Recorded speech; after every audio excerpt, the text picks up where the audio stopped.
Bonjour tout le monde.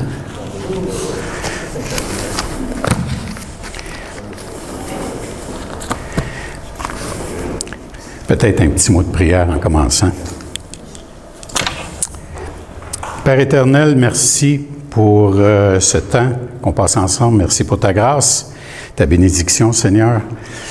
Et merci aussi de nous accorder de comprendre quelque chose de plus par rapport à ta personne, par rapport à ton œuvre, par rapport à la relation que tu veux bâtir avec nous, la communion que tu veux entretenir avec nous.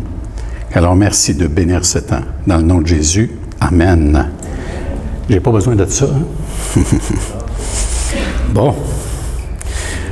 On va finir par l'avoir. Dans la vie chrétienne normale, il y a des choses qu'on prend pour acquis, n'est-ce pas? On sait, par exemple, comment c'est important de lire sa parole.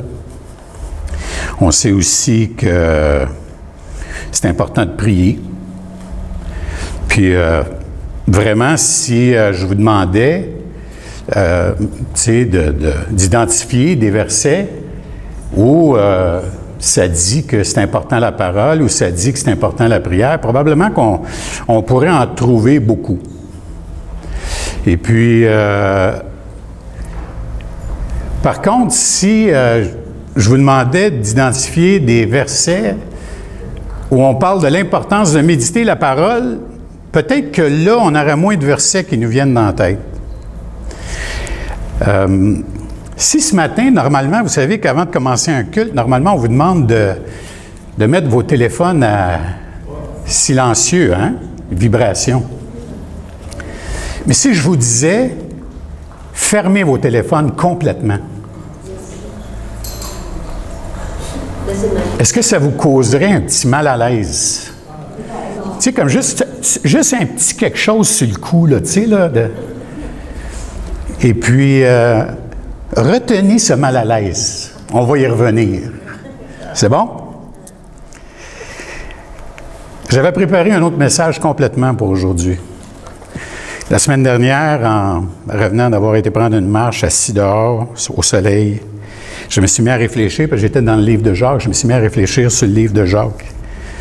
Et tout d'un coup, parce que je trouve que le livre de Jacques, c'est probablement la lettre qui est la plus pratique et violente. Parce que si tu veux te faire brasser, lis la lettre de Jacques. Il ne va pas par quatre chemins, il dit les choses clairement. Puis je méditais là-dessus, puis j'ai réalisé, en méditant sur les différents versets qui me parlaient, comment je ne méditais pas suffisamment la parole de Dieu. Comment je ne prenais pas de temps. Je ne perdais pas assez de temps à réfléchir à la parole de Dieu, si on peut utiliser l'expression. Fait que la réalité, c'est que, vu qu'on ne fait pas ça beaucoup, je me suis dit, OK, c'est quoi les questions qu'on devrait se poser en tant que croyant en ce qui concerne la méditation de la parole de Dieu? Premièrement, qu'est-ce que méditer la parole de Dieu? Est-ce qu'on peut trouver des exemples dans l'Écriture qui nous parlent de l'importance, des conséquences de méditer la parole de Dieu? C'est quoi le rôle de la méditation de la parole dans la vie d'un croyant? Quel rôle a la méditation dans la relation que Dieu entretient avec le croyant? Parce que ce n'est pas juste une question de nous qui méditons la parole. C'est une relation, c'est à deux sens, cette histoire-là. Est-ce que je dois considérer la méditation de la parole de Dieu comme aussi important que la lecture et la prière? Parce que souvent, on entend parler de l'importance de mettre dans nos agendas intentionnellement des moments pour lire la parole, pour prier. Mais honnêtement, je n'entends pas souvent quelqu'un mettre à part du temps pour méditer la parole de Dieu. Et puis finalement, quels sont les obstacles qui s'opposent à la méditation de la parole de Dieu? Si on regarde, pour se donner des définitions, parce que c'est important de savoir de quoi on parle. Dans l'Ancien Testament, le mot hébreu, c'est « aga ». Il communique le sens de murmurer, parler doucement, prononcer à voix basse, réfléchir, méditer intérieurement, ruminer, répéter pour intérioriser. On retrouve, il y a deux exemples, j'en donne deux là ici. Josué 1,8, médite-le jour et nuit, Aga. On se rappellera que dans l'histoire dans Josué 1,8, c'est là où Moïse est décédé, et là, Dieu lui-même, l'Éternel, parle à Moïse et lui donne des instructions en ce qui concerne la traversée du Jourdain pour aller dans la terre promise. Et il lui dit comment c'est important pour lui de méditer la parole jour et nuit. Le gars s'en va combattre des armées, des peuples entiers, il s'en va éliminer du monde, s'en va abattre les murs de Jéricho. Mais le Seigneur lui rappelle que l'important, c'est de méditer la parole avant toute chose, continuellement. Dans le psaume 1,2, on dit « Il médite la loi jour et nuit », Aga, encore le même verbe. Le mot y évoque aussi cette idée, puis le lien se fait rapidement, l'image d'un animal qui rumine, qui mâche longuement pour extraire tous les nutriments. C'est ça qu'un animal fait quand il rumine. Le processus veut qu'il rumine, il rumine, il rumine, jusqu'à temps qu'il réussisse à tirer tout ce qui est bon de l'aliment qu'il a mangé. Le croyant, dans ce contexte-là, si on fait l'analogie, il rumine la parole jusqu'à ce qu'elle descende dans son cœur et influence sa vie. Tout comme le nutriment nourrit l'animal, la méditation de la parole de Dieu influence la vie du croyant. Dans le Nouveau Testament, le mot « méditer » n'existe pas.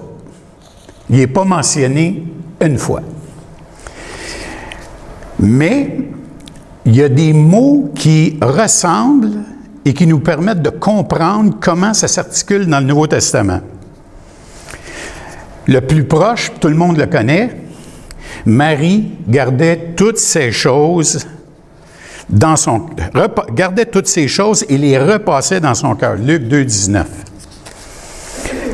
Ou, dans la version Sommeur, Marie, cependant, retenait tous ces événements. Et la version Sommeur, elle fait une traduction à méditer, mais ce n'est pas l'intention de l'auteur original. En grec, là, le mot méditer n'était pas là. Ce verset est un des rares passages du Nouveau Testament où la notion de méditation intérieure est explicitement exprimée. Fait que donc, à partir de ce verset-là, on peut commencer à se bâtir un genre de théologie biblique de la méditation sur le Nouveau Testament. En grec, le mot qui est utilisé, symbalousa, ça veut dire, puis ça c'est vraiment intéressant parce que dans l'Ancien Testament, le mot aga ne communique pas ça, mais le mot qui est utilisé ici dans le Nouveau Testament, ça communique mettre les choses ensemble, confronter, comparer dans son esprit. Fait que ça exprime un genre d'activité mentale intentionnelle, très réfléchie. Marie, dans le contexte qui est décrit ici, dans sa tête, dans son âme, dans son cœur, rassemble les faits qui lui sont présentés. Elle voit des choses, elle entend des choses, et là, elle prend ça, puis elle les rassemble. Elle rassemble les événements qui se produisent, les paroles entendues. Elle les confronte intérieurement. Elle y réfléchit profondément. Dans un autre verset, Luc, un petit peu plus loin, Luc 2, 51, c'est l'histoire de Jésus qui est au temple. Puis, ça dit, sa mère gardait toutes ces choses dans son cœur.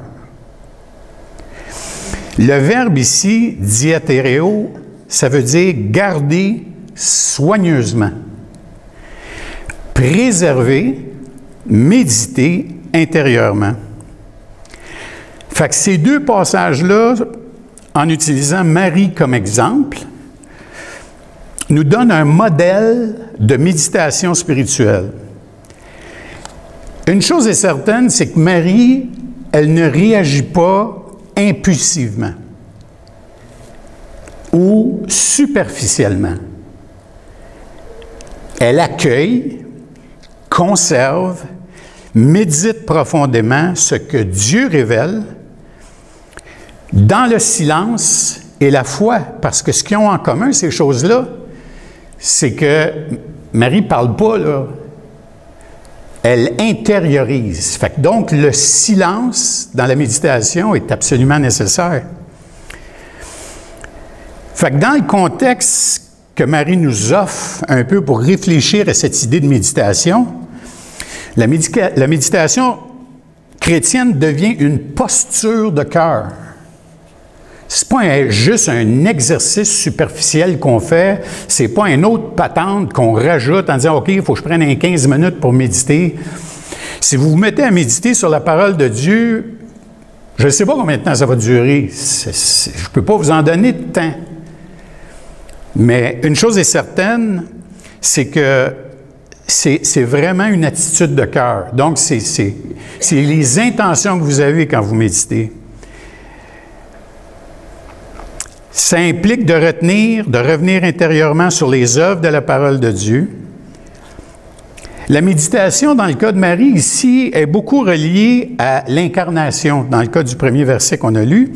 Marie, elle, médite sur le mystère de la naissance de Christ, ce qui est, en soi, profondément christocentrique. Maintenant, je vais juste ajouter une petite note, puis là, je fais de la spéculation, là, fait que je vous le dis, là, cherchez-les pas dans la Bible, vous ne le trouverez pas, là. Mais je réfléchissais à l'annonce de Gabriel à Marie. Puis, ce qu'on soupçonne, c'est que Marie aurait peut-être, c'est une jeune femme de peut-être 15 ans, à peu près, tu sais, 15-16 ans. Et là, l'ange arrive et lui annonce que Christ va s'incarner par la puissance du Saint-Esprit dans Marie. Mais quand Marie, elle a entendu ça, ça ne devait pas être étranger pour elle, puisqu'elle avait, comme tous les Hébreux, lu les prophètes, elle avait entendu les paroles d'Ésaïe, « Une vierge enfantera ». Elle savait que ça s'en venait. Ils attendaient le Messie. Fait que donc, quand on pense à la méditation de Marie, elle est faite de deux choses. Elle est faite de ce qu'elle savait déjà, qui venait tout d'un coup d'être allumé. C'est comme si là, tout ce qu'elle avait appris, là, bang! Hey, c'est ça, là. Ça se passe avec moi, cette histoire-là, là. Et elle méditait sur ce qui s'en venait. Fait qu'on peut s'imaginer que Marie, imaginez quand elle accouche de Christ, puis là, elle l'a d'un bras, puis hey, ça devait être complètement hallucinant pour cette jeune fille-là, là. Mais, encore là, Dieu avait annoncé. Fait que Marie méditait sur ce que Dieu avait prévu d'avance, sur ce que Dieu avait déjà dit. On médite pas pour juste l'avenir, notre condition à nous, nos bobos, nos problèmes, tout ça. On médite pour connaître Christ. Et c'est ce que Marie faisait. C'est un exemple pour notre génération. On peut vraiment s'inspirer d'elle. Il y a d'autres exemples que celle de Marie dans le Nouveau Testament. On peut utiliser, par exemple, 1 Timothée 4,15. Occupe-toi de ces choses. Donne-toi tout entier à elle. Paul s'adresse à Timothée. Le mot occupe-toi, le verbe occupe-toi, c'est mélétao. Et puis, ils vont souvent, les traducteurs vont le traduire par méditer. Mais ça veut dire vraiment réfléchir soigneusement, pratiquer, s'exercer, se consacrer à. Un autre exemple, c'est dans Philippiens 4,8. Que tout ce qui est vrai soit l'objet de vos pensées. Logizomai. Le sens, encore une fois, c'est considérer, réfléchir, calculer. Avoir un esprit qui calcul, l'importance des choses. Quand je mets les choses ensemble, on les additionne, une, plus une, plus une. Ça donne une image, ça donne un corps, ça donne de la substance à ce que j'ai entendu de la parole de Dieu. On a déjà mentionné Josué 1.8. Josué 1.8, il y a une chose que je n'ai pas mentionnée, puis je vais le mentionner là. Que ce livre de la loi ne s'éloigne point de ta bouche, médite-le jour et nuit pour agir fidèlement. Pour agir fidèlement. Selon tout ce qui est écrit. C'est alors que tu auras du succès dans tes entreprises, c'est alors que tu réussiras. Maintenant, il y a une raison pourquoi on médite. On médite pour que Dieu fasse une œuvre qui va premièrement créer de la fidélité. Ça va augmenter notre foi. Ça va sécuriser ce qu'on sait. Ça va nous ancrer solidement, quelles que soient les circonstances dans lesquelles on est.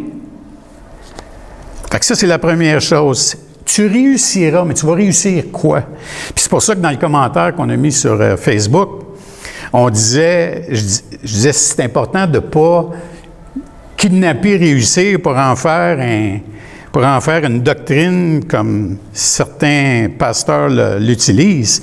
Le mot ici, réussir, c'est sakal en hébreu, puis ça veut dire rendre intelligent, instruire, avoir du succès dans l'apprentissage, bien se conduire, guider avec sagesse. Fait que c'est une réussite d'une relation avec Dieu. C'est d'embarquer, c'est d'entrer dans la relation avec Dieu et de réussir selon les critères de Dieu, pas nos critères à nous. Fait que quelle que soit notre situation. Dans le psaume 1, les versets 1 à 3, « Heureux l'homme qui trouve son plaisir dans la loi de l'Éternel et qui la médite jour et nuit. Il est comme un arbre planté près d'un cours d'eau. » La méditation ici transforme le croyant en une source de stabilité, de fécondité et de vigueur spirituelle. Le psaume 63, 7. Puis là, je vais vous en nommer quelques-uns, il y en a d'autres. Le psaume 63, 7 dit « Je pense à toi sur mon lit.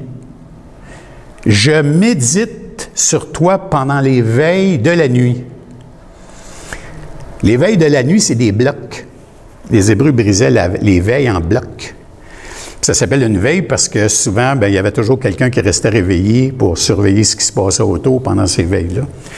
Fait que si vous vous réveillez la nuit, embrassez le phénomène. Au lieu de te battre contre, là, embrasse le phénomène. Elle nourrit l'intimité avec Dieu, même dans le silence de la nuit. Le psaume 77, 13. « Je rappellerai les œuvres de l'Éternel, car je me souviens de tes merveilles d'autrefois. » La méditation fait un effet sur notre mémoire, de nous rappeler comment Dieu est fidèle, d'essayer de connecter avec des choses concrètes sur lesquelles où on a vu Dieu agir. Et ça solidifie aussi toute notre espérance qu'on a dans la fidélité de Dieu. Le psaume 119, 11, bien connu comme étant le psaume sur la parole, au verset 11, va dire « Je serre ta parole dans mon cœur ». Le verbe hébreu ici, c'est « tsophan ». Ça veut dire « cacher en couvrant ». Mettre de côté pour en faire des réserves. Celle-là, je l'ai trouvée bien intéressante. Parce que la méditation, qu'est-ce qu'elle fait? C'est qu'elle nous permet d'accumuler des choses que Dieu va utiliser au moment propice. Il va nous sortir ces affaires-là de notre mémoire au moment où ça compte. Et on avait une discussion hier avec Michel. Le moment le plus propice, c'est quand on arrive proche de la mort. et que l'inévitabilité de la mort se présente à nous. Là, c'est là que ça sort. Dieu va dans la réserve que tu as accumulée par la méditation de sa parole, et là, il ressort l'assurance du salut, la destination où tu t'en vas, le Dieu qui t'attend, le roi des rois qui va être là devant toi quand tu vas te présenter devant lui, où il n'y a aucune condamnation en Jésus-Christ. Là, c'est là que ça compte. Puis dans notre Église, on a eu la bénédiction d'accompagner 3 frères qui sont décédés et qui ont témoigné de la véracité de ces paroles-là. Dans notre mémoire, là, si on veut se rappeler la fidélité de Dieu, on a juste à se rappeler de Guy, de Jacques et de Serge. Puis comment ces hommes-là se sont appuyés sur la parole de Dieu et comment ça leur a donné une espérance. On l'a vu, on l'a entendu.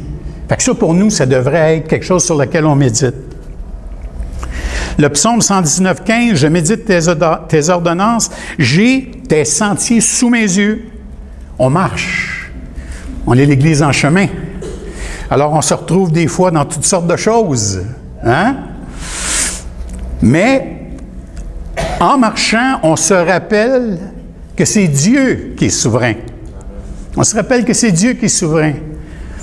Nous, on pense que des choses fonctionnent puis des choses ne fonctionnent pas. Qu'est-ce qu'on en sait?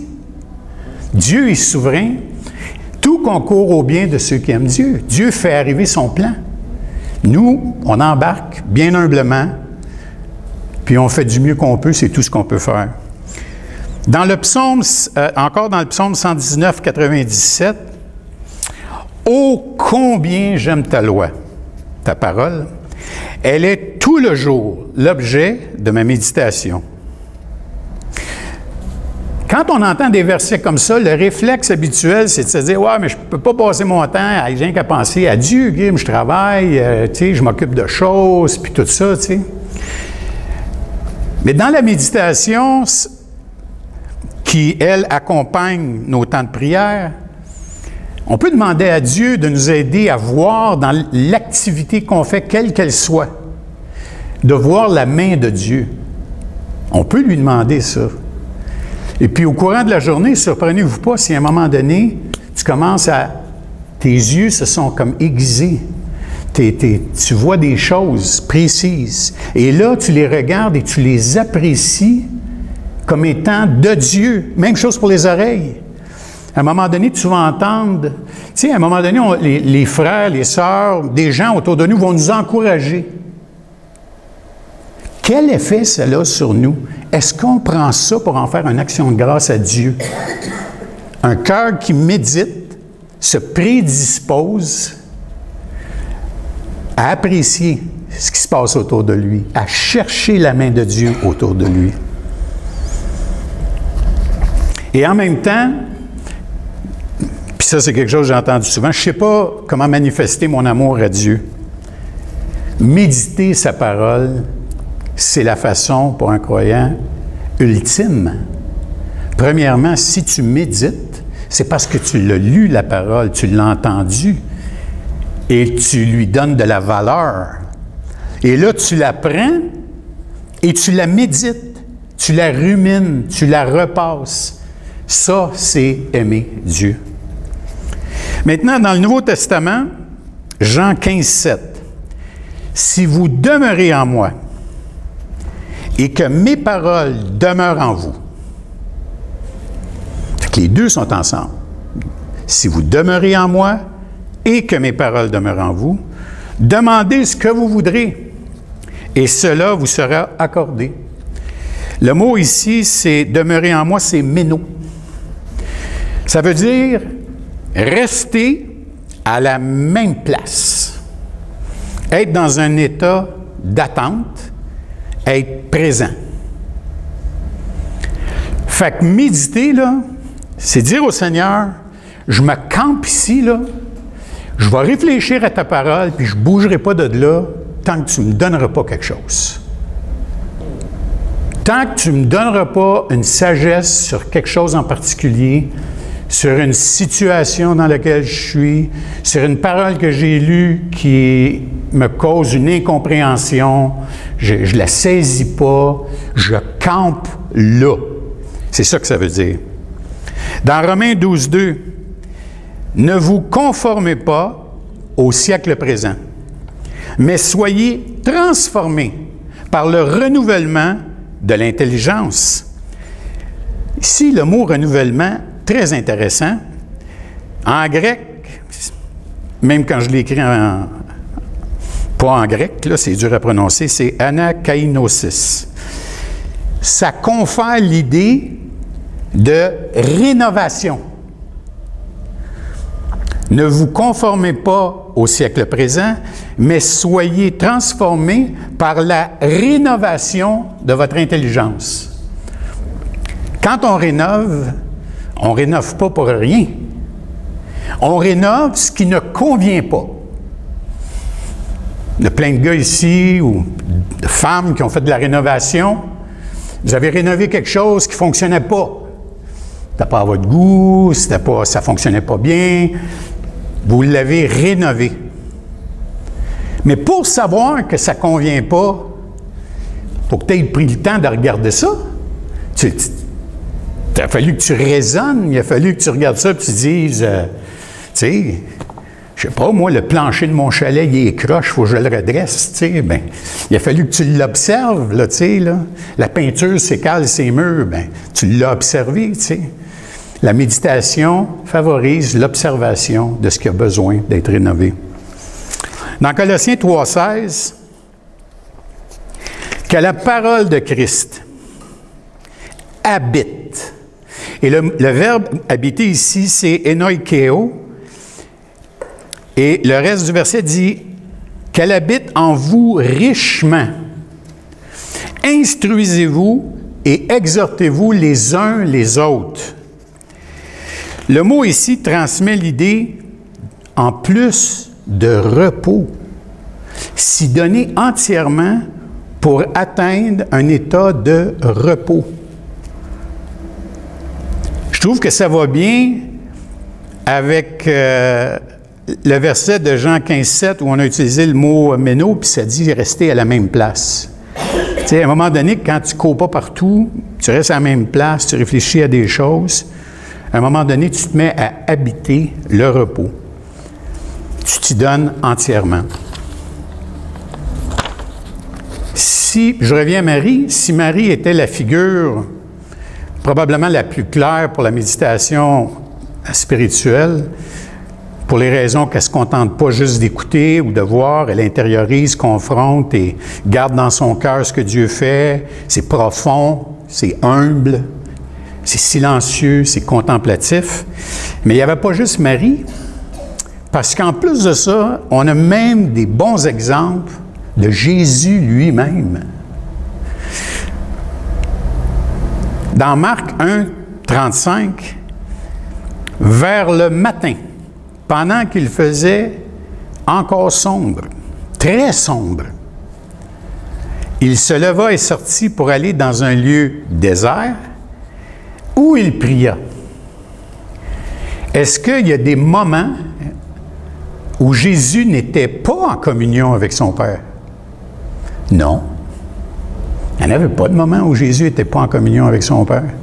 Il accomplissait parfaitement la volonté de son Père. Il n'y avait aucun autre intérêt que son Père. Il n'y avait aucun autre désir que de faire la volonté de son Père. Et il la faisait parfaitement. Il se retirait pour prier. Pourquoi? Y avait-il quelque chose à demander? Jésus, quand il prie, retrouve le Père. C'est comme s'il retrouve peut-être le dialogue ou la relation qu'il avait avant de s'incarner, alors qu'il était encore dans sa gloire, et où il appréciait la présence du Père et le Père appréciait la présence du Fils. Je ne sais pas. Ça ne dit pas pourquoi il allait prier, mais je peux juste supposer que ça devenait un lieu de communion parfaite, de relation entre lui et le Père. Dans Luc 5, 16, ça dit « Jésus se retirait dans les lieux déserts et il priait ». Dans Matthieu 14, 23, ça dit « après avoir renvoyé la foule, il monta sur la montagne pour prier à l'écart. Intéressant ici. Après, c'est comme si Jésus avait dit, « OK, là, on a assez passé de temps ensemble. » là. Puis il a renvoyé la foule, puis là, il s'est mis à l'écart, puis il s'est mis à prier. Ça nous laisse peut-être l'exemple qu'il y a des fois dans nos vies, il faut qu'on fasse de la place, il faut qu'on tasse un peu. C'est sûr que c'est toujours le fun de rendre service, c'est toujours le fun d'être là pour les gens, c'est toujours le fun de penser aux gens, puis tout ça. Mais il y a des fois, il faut dire non. Là, il faut que je tasse ça, il faut que je mette ça à part. Puis il faut que je prenne un temps juste pour méditer un peu, prier le Seigneur, me retrouver dans une place où le Seigneur, je dis au Seigneur, bien là, j'aimerais que tu communies avec moi.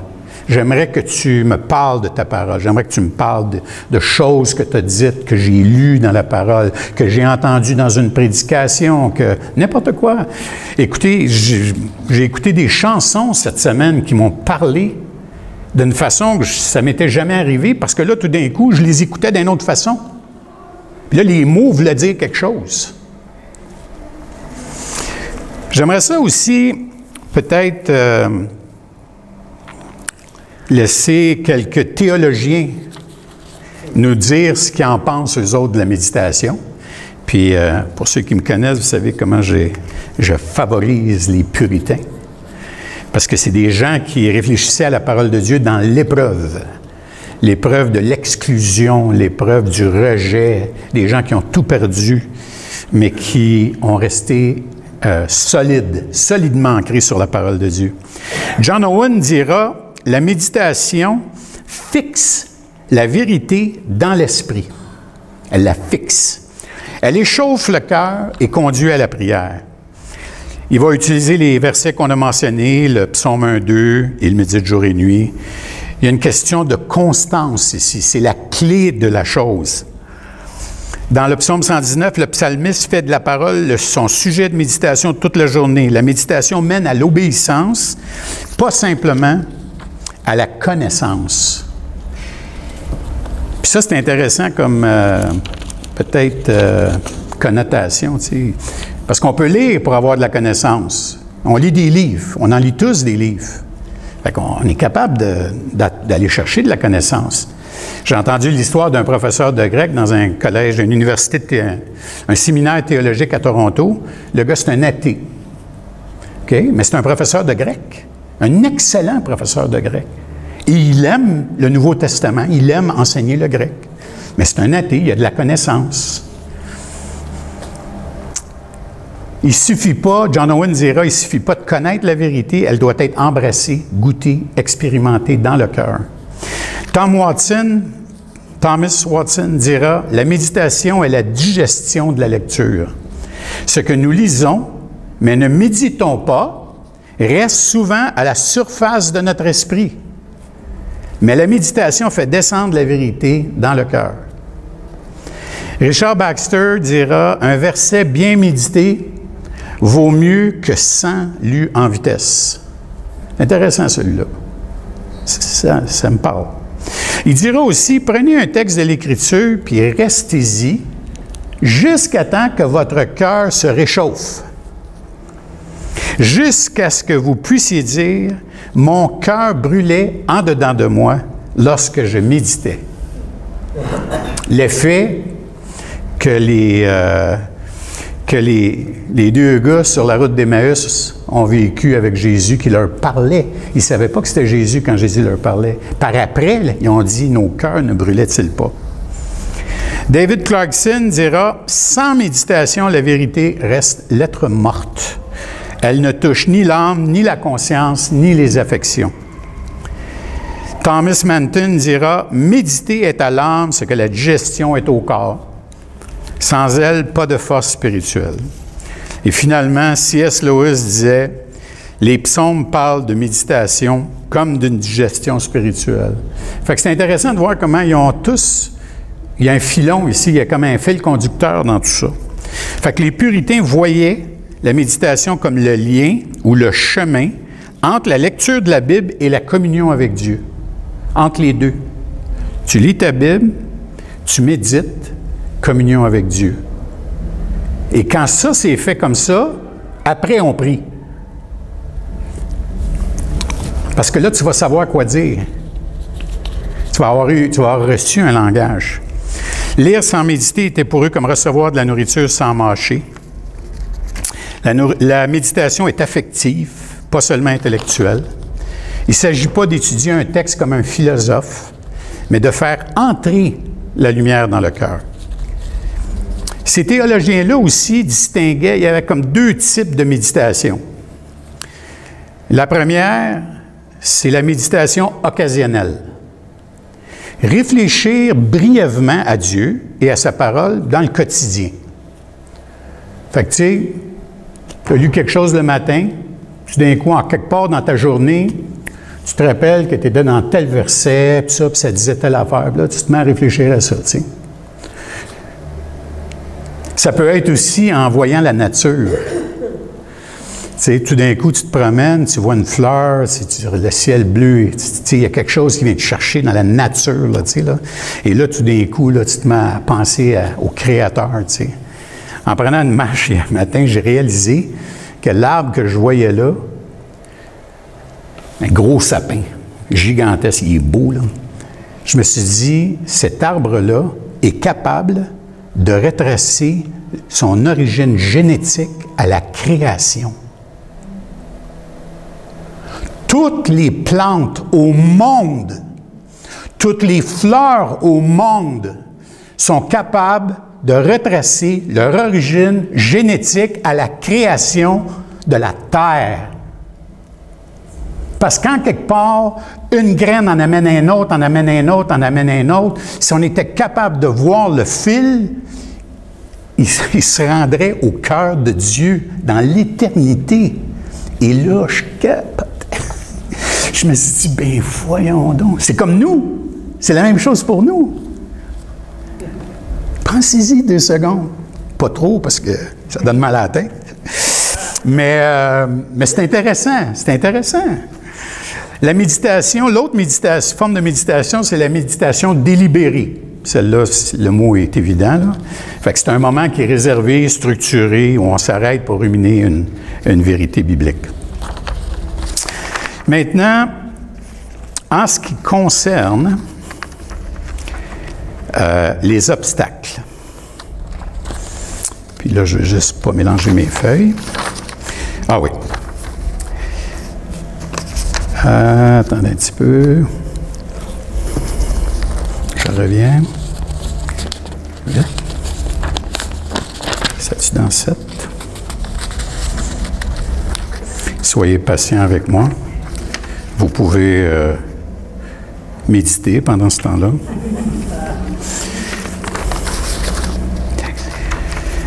Un des problèmes qu'on a, bien entendu, c'est tout ce qui concerne cette incapacité qu'on a à méditer, à s'arrêter. Surtout nous. L'incapacité de s'arrêter. Le manque de développement d'une capacité saine d'introspection. On a de la misère avec ça. On a peur du silence. Parce que dans notre monde, notre société présentement, là, le silence, c'est considéré comme rien faire. Et il y a juste les losers qui font rien. C'est ça qu'on entend. Il faut que tu fasses quelque chose. Il faut que tu produises quelque chose. Et cet esprit-là qui est dans le monde se traduit chez nous par cette peur viscérale du silence. C'est pas productif. On veut pas, puis des fois, chez les croyants, on croit pas, que laisser Dieu, que créer cet espace de méditation-là va permettre à Dieu de nous instruire sur ce qu'il a déjà dit. On n'y croit pas. Fait que quand on considère ça, là, nous, on est pris avec ce problème de technologie-là, là, tu sais. Ça, c'est l'élément qui est différent de toutes les autres générations qui ont vécu avant. Celui qui a probablement le mieux écrit sur le sujet, et c'est bien connu, c'est Jacques Ellul, qui était un croyant intellectuel français, qui a écrit des livres sur la technologie, puis il disait « L'homme moderne ne sait plus être seul ni se taire. Il fuit le silence, car c'est là que Dieu pourrait lui parler. » Très intéressant, cette affaire-là. Il fuit le silence en cas que Dieu lui parle. Mais ça veut dire que l'homme moderne sait que Dieu pourrait lui parler là. C'est presque un aveu de l'existence de Dieu. Je fais un effort pour ne pas créer de silence en cas que tu me parles. Quelque chose. La technique, en plus de ça, puis ça, là, c'est quelque chose, lui, il l'a médité, cette affaire-là. Il nous le donne, là. Fait que je vous le donne. Il dit, la technologie, ça s'auto-accélère. Ce qui peut être fait, sera fait. Indépendamment des questions morales ou humaines. La preuve, l'intelligence artificielle. Ça peut se faire, ça va se faire.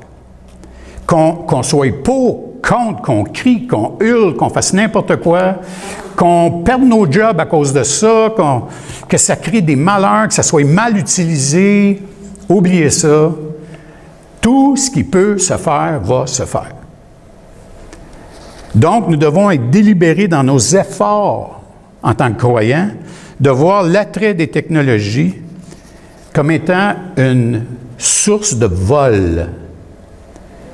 C'est un vol.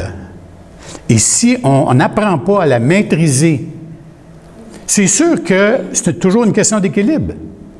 C'est pas que la technologie est mauvaise en soi.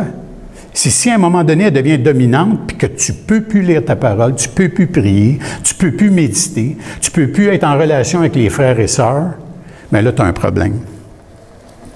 Fait que les conséquences de ça, perte de profondeur, lecture rapide de la Bible sans assimilation, un esprit distrait, difficile de rester concentré sur Dieu. Tu sais, quand tu t'assois là, puis tu sais, c'est dur. Une vie chrétienne affaiblie, sans ancrage dans la parole, on est ballotté par les vents du monde. Éphésiens 4, 14. En concluant, comment peut-on redonner à la méditation de la parole son importance? C'est sûr qu'il y a des choses bien pratiques à faire. Ça, c'est clair. Les puritains, à un moment donné, ils font une liste, là, puis ils suggèrent à leurs membres, à leurs auditeurs, bon, mais regardez, là, voici comment vous pouvez faire pour mettre ça en branle un peu, là, tu sais. Choisis un passage biblique court et riche. Tu sais, pas quelque chose nécessairement facile. Si vous voulez avoir de l'inspiration, lisez Pierre, qui vous dira, Paul a des choses difficiles à dire. Fait que Pierre vous pointe vers les choses difficiles que Paul a à dire. Okay? Lui, ce qu'il dit, c'est pas si difficile que ça. Mais Paul, tapez-vous Romains, prenez votre temps. Vous allez en avoir pour longtemps à méditer. Priez pour être éclairé par le Saint-Esprit. Quand on médite, on cherche l'action que le Saint-Esprit, pour laquelle le Saint-Esprit a été envoyé sur la terre. Jésus dit, je vous laisserai un consolateur et il vous enseignera toutes choses. Jésus l'a dit, c'est ça son mandat. Fait que quand on s'installe pour méditer la parole, on invoque le mandat, on réclame le mandat pour lequel l'Esprit Saint nous a été donné.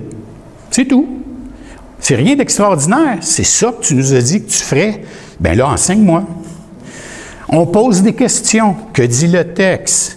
De Dieu, de Christ, de moi, du Saint-Esprit, des autres, de l'Église. On pose des questions.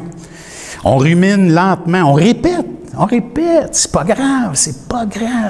Même si on traîne pendant 2-3 jours, c'est la même phrase, c'est la même patente, il n'y a rien de grave là-dedans, c'est bon. Dans la méditation, nécessairement, ça va faire jaillir une prière. Il y a quelque chose qui va se formuler dans notre tête, puis là, ça va sortir. Puis après ça, on cherche une application concrète pour incarner la chose, pour vivre la chose. C'est nécessaire. Le processus va nous amener là. Fait qu'est-ce qu'il faut faire? Couper les distractions. Bien entendu, et on en a parlé souvent de ça, créer une chambre intérieure. Matthieu 6,6. C'est un lieu, c'est une place, c'est un endroit où quand tu t'assois, tu sais que c'est ça que tu fais. Tu sais? C'est certain qu'il y a toutes sortes d'indices. Tu sais, un endroit silencieux, sombre peut-être un peu, pour pas qu'il y ait de distraction visuelle non plus. Fait que c'est libre à vous. Là, tu sais, vous choisissez l'endroit où vous pouvez être bien pour réfléchir aux choses de Dieu. On l'a déjà dit, lire lentement, en profondeur, poser des questions, prendre des notes, peut-être avoir un petit cahier à côté. Prendre des notes des fois quand il y a une inspiration qui nous vient, quelque chose sur laquelle on veut réfléchir. Écrire ce que Dieu dit. On ne parle pas peut-être d'entendre directement la voix de Dieu, mais on entend Dieu nous envoyer sa parole. Et là, tout d'un coup, sa parole, pendant qu'on prie, un verset nous arrive. Puis surtout, obéir à ce qu'on a entendu. Parce qu'il vient de nous le dire. Je reviens au téléphone. Au début, je faisais la joke, là, tu sais, comment vous vous sentiriez si je vous demandais de le fermer complètement. Mais moi, je rajouterais couper les nouvelles puis le téléphone intelligent. Couper, interprétez-le comme vous voulez. Ce que je mets devant mes yeux me dispose soit au calme ou au désordre. Me dispose soit à l'anxiété ou au repos. Fait que, dans ce contexte-là, c'est comme un cheminement, à un moment donné, une prédisposition à dire, OK, si on va diminuer ça un peu, diminuer ça, puis comme ça, quand je médite, j'ai moins de patentes dans ma tête. Il y a une chose est certaine, Dieu ne parle pas dans le vacarme. Mais, plus souvent d'autrement, 1 Roi 19,12, dans le murmure doux et léger. On doit redevenir un peuple de la parole, un peuple qui médite la parole, un peuple qui fait descendre la vérité dans l'âme. Et puis dans cette histoire-là aussi, c'est que quand on va commencer à faire ça, puis je vais finir avec ça, c'est que Dieu va nous donner un langage nouveau. Je réalisais que le manque d'attention à la méditation, ça se manifeste parce que quand je parle à Dieu, j'ai réalisé que c'est toujours les mêmes affaires que j'ai dit. C'est toujours les mêmes prières, c'est toujours les mêmes patentes. J'ai dit, Kim, Seigneur, il me semble que il y a 800 000 mots dans une Bible. Là. Il me semble que si je ne manque pas de mots, comment... Puis, je termine avec ça. Dans Hébreux, au chapitre 5, Paul, je pense que c'est Paul, mais on va dire l'expression habituelle, l'auteur aux Hébreux, parle à des Juifs qui étaient probablement des gens qui servaient le temple ou servaient la synagogue, puis qui ont perdu, en se convertissant, ils ont tout perdu. Il va leur dire, vous, en effet, qui depuis longtemps devriez être des maîtres, vous avez encore besoin qu'on vous enseigne les premiers rudiments des oracles de Dieu. Vous en êtes venus à avoir besoin de lait et non d'une nourriture solide. Or, quiconque est au lait n'a pas l'expérience de la parole de justice, car il est un enfant. Mais la nourriture solide est pour les hommes et les femmes, ça c'est moi qui le rajoute, ils sont faits, pour ceux dont le jugement est exercé par l'usage à discerner ce qui est bien et ce qui est mal. L'usage, la méditation, c'est le lieu parfait pour exercer le discernement. J'ai entendu ça de toi, mais moi je sais ça. Est-ce que ça le confronte? Je pense, j'ai un raisonnement qui est ça, mais là, tu sembles me dire qu'il y a un autre raisonnement. C'est toi qui me le dis, là. Et là, je le mets ensemble, je le confronte, je le challenge. Et là, je vais chercher une conclusion à ça. Parce qu'il faut en quelque part que le discernement nous mène à dire quelque chose. C'est bon, c'est pas bon. Je retiens pas. Mais ça, là, c'est à s'exercer à le faire. Incroyable.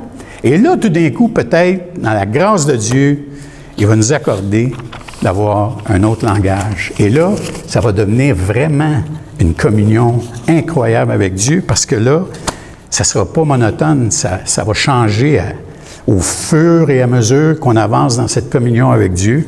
On va développer un nouveau langage, on va lui parler autrement, on va l'entendre autrement, on va le voir agir autour de nous autrement et notre vie chrétienne va en être bénie. Amen. Père éternel, merci.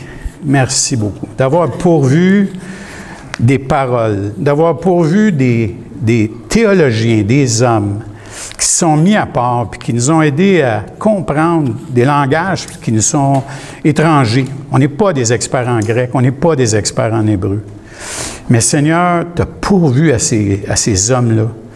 Puis, c'était pas juste des hommes qui possédaient une connaissance, Seigneur, c'est des hommes qui avaient intériorisé ce qu'ils avaient entendu, parce que personne ne peut dire ce genre de choses-là, personne ne peut parler comme ça, à moins qu'il ait traîné longtemps dans cette communion avec toi, qu'il ait passé du temps avec toi, Seigneur, dans le silence, dans la réflexion, Seigneur. Seigneur, même si on est tous coupables de perdre beaucoup trop de temps avec la technologie, avec l'amusement puis tout ça. Seigneur, accorde-nous, mène-nous vers un équilibre. Mène-nous vers une place où on ne sacrifie pas la meilleure des choses, la chose la plus importante. Parce que quand ça va tout être terminé, cette affaire-là, il va rester rien qu'une chose, rien qu'une, et c'est toi, Seigneur Jésus. Assis sur ton trône de grâce, et il va essuyer toute larme de nos yeux, toute larme. On ne se souviendra plus des malheurs, on ne se souviendra plus des épreuves. C'est là qu'on s'en va, Seigneur. C'est là qu'on s'en va. Ça peut être bientôt, ça peut être plus tard, mais ça va arriver. Et s'il nous est permis, Seigneur, d'être là quand ça arrive, la parole même nous dit, puis ça vaut la peine de le méditer, veillez et priez en attendant que ça arrive, pour que quand ça va arriver, vous allez lever la tête. Alors que tout le monde autour de vous vont pencher la tête en terreur. Nous, on va lever la tête et on va attendre Christ, notre libérateur, et on va se réjouir. Merci Seigneur, dans le nom de Jésus. Amen.